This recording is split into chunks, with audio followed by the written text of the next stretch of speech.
Okay, here's a quick video to show how I build a timing map. If you think about it like a distributor, the base timing is usually set around 4 degrees. So you start with 4 degrees. And then you have two modifiers. You have a vacuum cam and spring advance. Typically the spring advance is all in by, say, about 3,000. So if we go to 3,000, we put in our desired timing, which is on an LS, something like an LM7 would be, a good start would be 24 degrees. Then we go up to the top, 24 degrees, and interpolate.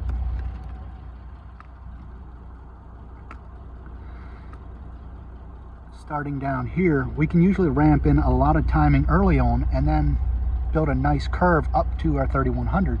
So if we interpolate from 4 to 24, and then we make a curve here, so we add a little bit more in here.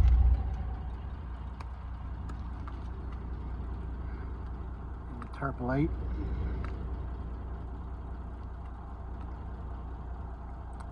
And then we can add a little bit more in where we need it to build a curve.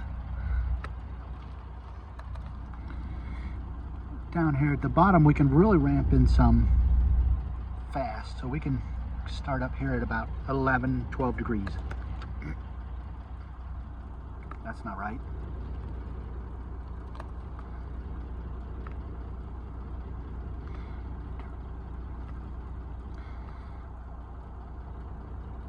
Now, if we're thinking about the vacuum can analogy, we want to add 15 or 20 degrees. So let's just say 20 degrees. We take this top row,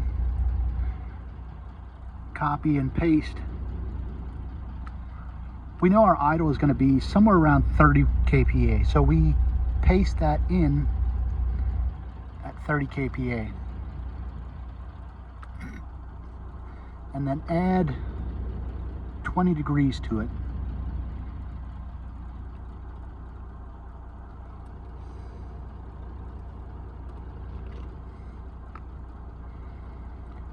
And we can interpolate that vertically, and then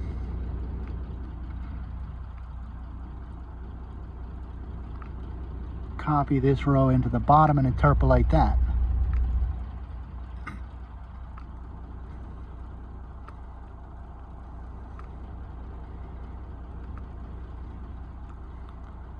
So there we have a quick timing map.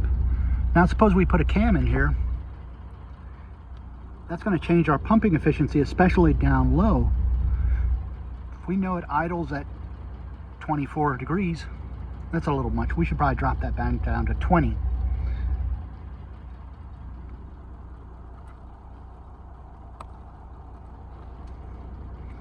And at 900, drop that down to 22. And then we interpolate that vertically. Now if we have a stock engine that idles at 30 kPa, and then we put a cam in, and now our idle is 50 kPa, we've lost 20% of our volumetric efficiency down at this RPM. So we need to calibrate that. So we take our timing here is 20, and we move that up 20%. And we have to move the whole row up 20%, so we take 30 to 80 and copy and paste that up to 150. Gives us 8 degrees there. Now since we're idling at 50 degrees, 50 kPa, not degrees. Hang on, that didn't. Actually, I did that wrong.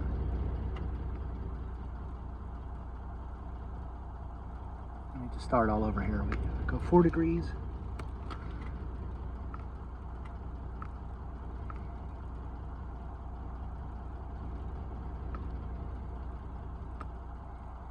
Then we take 30 to 80.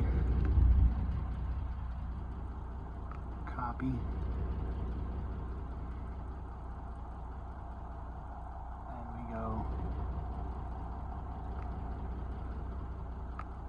paste. Oh, it's not copying because the cells are different values, so we need to just do it manually. 20. And we can probably get away with a little bit more up there. We can get away with 11.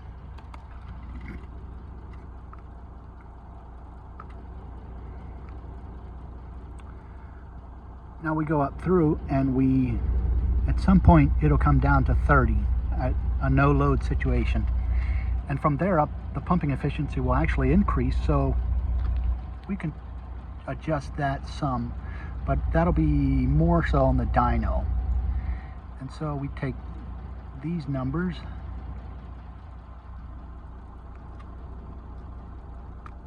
copy and paste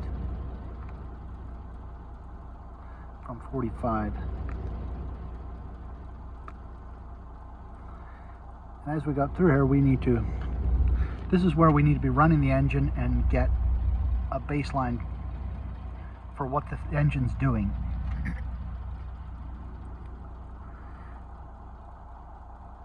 Now to get our baseline timing down here at idle or at no load, we basically do sweeps through the RPM and see what the highest vacuum is. We do the same thing as we do up here on the dyno. Instead of reading horsepower, we're reading vacuum. So if our peak vacuum is 46 degrees and say 50, we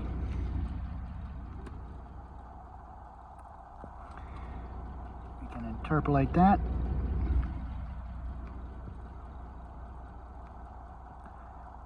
And then interpolate vertically.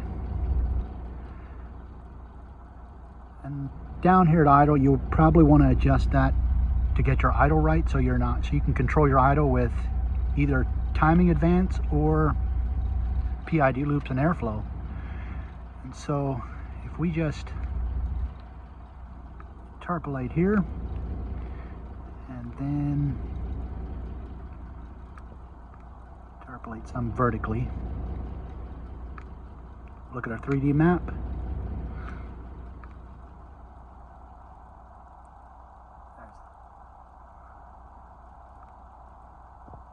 I just want to see where that is on the regular map. There we go.